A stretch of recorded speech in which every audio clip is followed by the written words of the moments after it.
efektif dan tepat sasaran.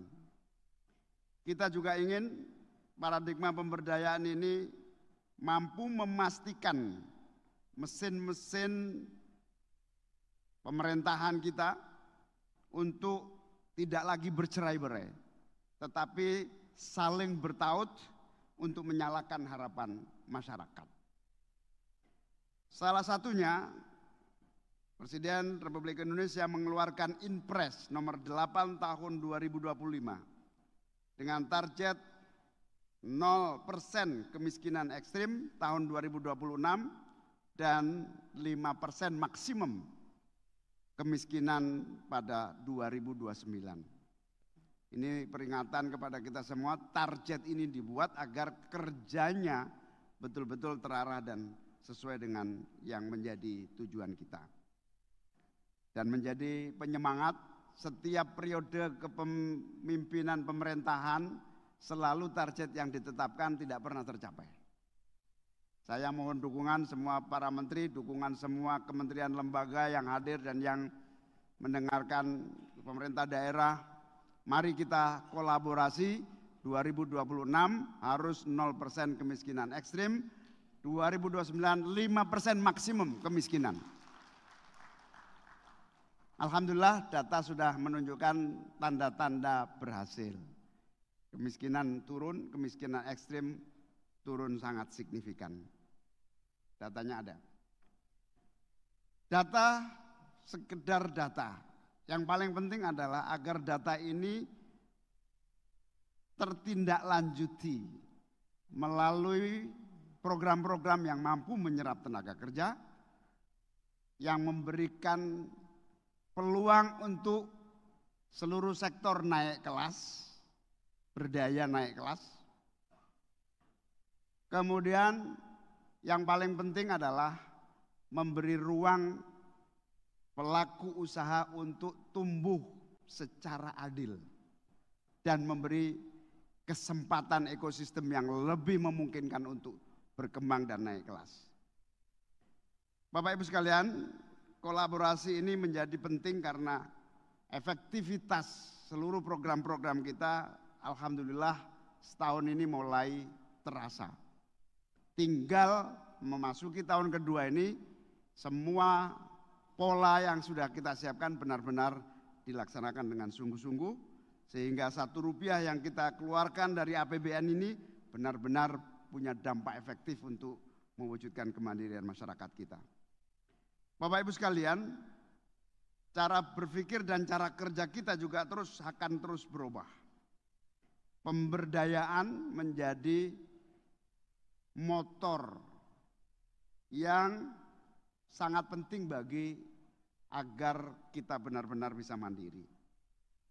Kita ingin pemberdayaan melahirkan ekosistem terpadu dari hulu ke hilir, dari hilir ke hulu, dan terus berkelanjutan. Salah satu upaya kita mengatasi kemiskinan melalui memutus rantai kemiskinan adalah melalui dua hal. Pak Presiden memerintahkan dan sering kita mendengarkan bahwa memutus mata rantai kemiskinan melalui pendidikan dan pemberdayaan. Sekolah rakyat hadir sebagai wujud afirmasi pendidikan dan pemberdayaan. Lentera keadilan yang menyalakan asa agar setiap anak Indonesia dari manapun berasal dapat menikmati cahaya ilmu dan menapaki masa depan dengan penuh martabat menuju Indonesia maju. Bukan hanya itu, kita akan mendorong dan sampai hari ini alhamdulillah berkembang. Sekolah rakyat tumbuh menjadi sumber suluh yang menyalakan inspirasi, menumbuhkan jejaring afiliasi, dan menuntun transformasi pendidikan di sekolah-sekolah yang lain. Bahkan ke depan, transformasi pendidikan nasional harus dilakukan sebagai bagian integral dari upaya pemberdayaan masyarakat. Salah satu pelajaran penting adalah sejak dini anak bersekolah harus terdeteksi talenta, bakat, minatnya sehingga bidang studi dan berbagai infrastruktur pendidikannya memungkinkan untuk tumbuh sesuai dengan kapasitas yang akan diraih.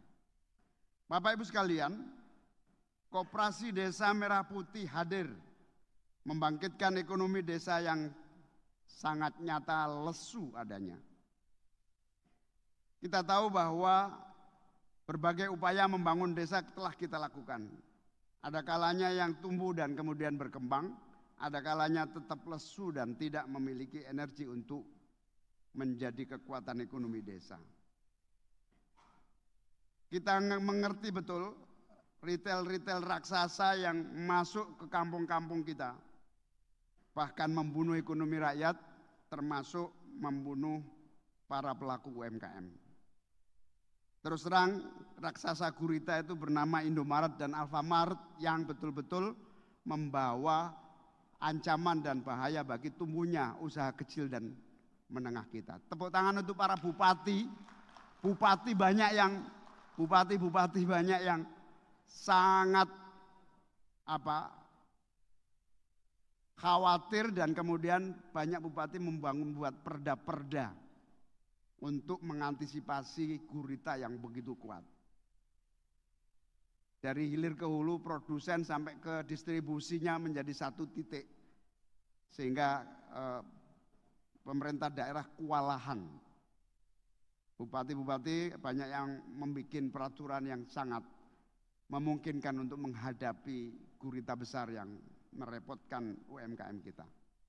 Bapak Ibu sekalian, koperasi desa membawa harapan baru agar pemerintah dan negara ini hadir membangun ekosistem ekonomi baru yang tumbuh sehingga desa betul-betul menjadi kekuatan ekonomi baru yang mampu bertahan menghadapi berbagai keadaan sesulit apapun. Bapak Ibu sekalian, pemberdayaan UMKM bukan hanya soal modal, pasar, dan produk. Tapi kita harus terus memastikan perlindungan dan gempuran produk-produk impor, posisi pekerja yang informal, serta resiko-resiko kegagalan usaha. Kita akan terus mendorong dan telah kita memulai mewujudkan ekosistem ekonomi lokal yang berkeadilan. Pelaku usaha lokal yang tangguh adalah pondasi kemandirian bangsa dan tonggak kesejahteraan masyarakat. Pemberdayaan menghadirkan rasa aman bagi mereka yang bekerja keras untuk hidup layak, jalan cepat mewujudkan kesejahteraan yang utuh. Di bawah kepemimpinan Bapak Presiden Prabowo, pembangunan adalah upaya mewujudkan keadilan sosial baru yang menumbuhkan potensi-potensi ekonomi rakyat dari bawah. Sebagai tindak lanjut dari keputusan Presiden, maka semua di jajaran Kemenko Pemberdayaan Masyarakat bergerak untuk mendorong pertumbuhan ekonomi yang berarti pemerataan kesejahteraan dengan memanfaatkan seluruh sumber daya negara untuk memajukan orang miskin. Tidak boleh ada satupun rakyat yang tertinggal. Ini wujud dari kehadiran negara dan pemerintah dan pelaksanaan ekonomi konstitusi di mana kekuasaan negara digunakan sebesar-besarnya untuk kemakmuran rakyat.